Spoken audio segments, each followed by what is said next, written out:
idol sa kusina. Ang susunod na gagawin natin ay stuffed inihaw na giant pusit. Wow, giant pusit. Giant pusit, yes. This one, giant. This is a giant, no? Mayroon pang mas malaki. Pag dinubli ko yan, giant na yan. Double Diba? giant na. Double giant.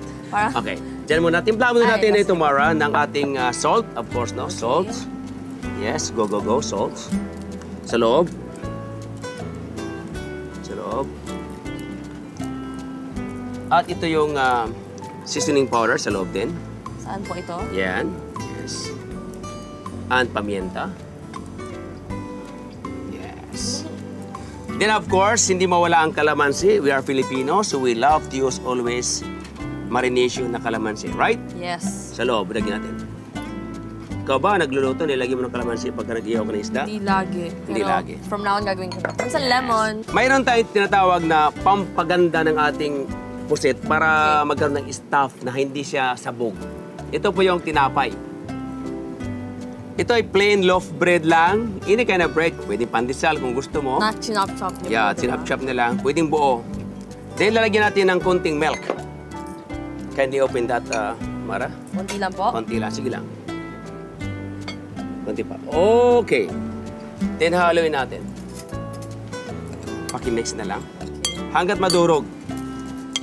Then, yung the rest ng ating ingredient, isutay natin para madaling maluto. Dahil sandali lang maluto ang ating pusit. Pag ginigrill mo lang, sandaling-sandali lang, luto na yan.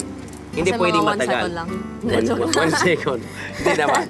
So, lalagyan lang natin ng kunting oil, olive oil, or kahit anong oil. Alright, first garlic. Ito yung napakasarap kasi po, pagka ginisa natin ang ating palaman sa pusit, mas masarap siya. Yeah! Alright, andyan na. Durog pa. Yes. Ngayon po, kanina mayroon tayong tinadtad na katulad ng sibuyas, no? Slightly brown, then onion. After the onion, celery, carrots, bell pepper, then green bell pepper. Of course, hindi nawala yung ginger. Then leeks. Itong pusit na ulo, tinadtad ko ng maliliit. Okay. Now, salt again. Okay. Then the seasoning powder. Then sugar. White pepper powder. Pero chef, bakit po pang graduation treat ang dish na to? Ano pong special? Of course, malapit na po yung graduation. So ito ay parang ibibigay natin sa mga graduate na ang tip, mga barkada, like this, for example, graduate na, gusto mong i-treat, na mahal naman sa restaurant, na pwede mong gawin sa bahay. Ito yung mga technique na ginawa natin today para sa kanila. Libre! Diba? Kasi karamihan, restaurant lang kaagad. Oo naman. Pero kung ang barkada, katulad nito, nandito ka sa Puerto del Sol na beach resorts, ito ang swak na lugar na para i-celebrate ang inyong Oo. Masarap na graduation. doon kayo sa beach magluto, Opo, mag-ihaw-ihaw. ihaw-ihaw, di ba? Na kayo na mismo yung gagawa. Kasi Oh, yes. natin naman napakasimple lang, Oo, diba? Tapos sa tatlong 10 minutes, dish. meron ka ng dish for everyone. That's right.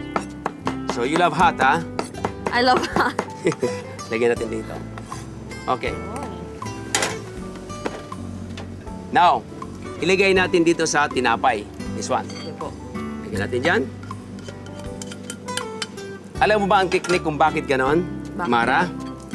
Kasi po, kapag mayroon siyang tinapay, kapag inilagay natin sa pusit, Dikit-dikit. habang nagluluto, dikit-dikit at lumulubo siya. Ang laki-laki ng ating pusit. At the same time, akala mo ay nilagyan ko ng, yung taba kasi ng pusit, yan ang hinahanap ng tao pag hinihiwa, pag sariwa. Oo. So, nilagyan natin ng tinapay, yan ang sikreto. So, yung giant squid na yan, mas magiging giant pa yan pag naluto yung tinapay. Yes, kaya nga giant eh. Wow. Tikman natin, Mara. Gusto ko tong squid.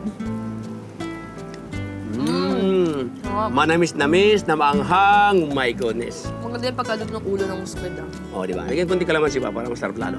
Pakihalo. Sarap. Sarap, no? Okay. Lagyan na natin yung pusit. At ito mainit na, ha? Mainit Oo nga na. po, sobrang init. Lagyan natin ng palaman. Isa sa'yo, isa sa akin. Start na po ako, ah. Start ka na. Ay! Sige lang. Wow. Ito po yung akin. So, giant na, no? Paano po natin to isi-seal? Akong Ganyan bahala siya? dyan. Huwag ka mag-alala. Ito yung bamboo stick, ha? Nanahipo ba tayo? Magmula dito, Okay. pag sobra, bawasan mo naman. Wait lang. Tingnan mo, Mara, Sabay po tayo. sabay tayo. Kabila, balik Para mas mataba yung pusit ko. Alright. Dito, kahit ikot ka yan. Ayun. Dito, pasok sa loob. Then, at saka mo ngayon, iikot ni kanya, no? Tusok ulit. Tapos, dito ulit. Yes. Yun. Yon! Ang galing! Be careful, ha? Yan. Oh. Di ba? Silyado na yan. Yeah! Yay! Wow. Okay, Mara. Yes. Ready na? Ready. Yes, wow!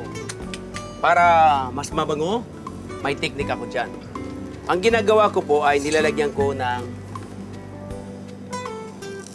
brush na sibuyas. Ah.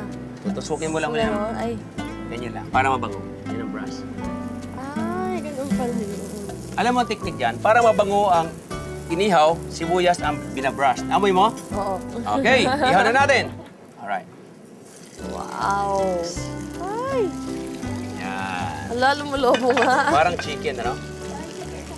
Yes! Habang inantay natin, gagawa tayo ng garnish ulit. Lemon, tsaka dayap. Slicein lang natin. Para lang gumanda. Now, garnish. One. What a nice!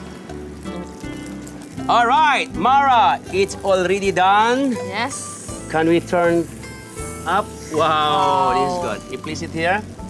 We cut nasa plato. See that one? Yes, perfect. What a perfect. Yes. Ay, wow.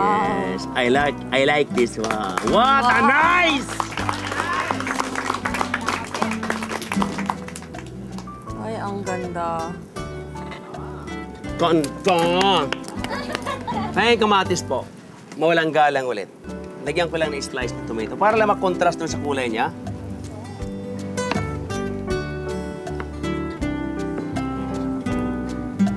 Ito lang. Just very simple. Alright! Wow. Hawakan mo yan, Mara.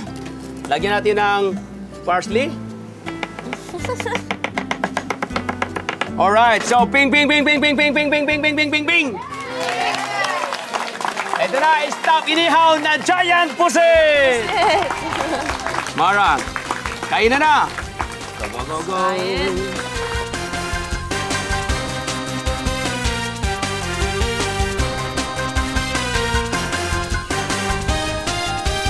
Kinikain na so alright, good. That's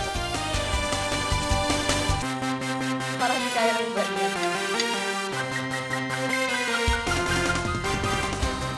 how do you find our stuffed squid na giant? Kung kanina po ang outstanding flavor yung rosemary and thyme, Yes. ngayon naman yung ginger. Yung Ginger. nagpapasarap for me. So, meaning to say, complete yung ating Ricardo, so napakasarap. Sarap.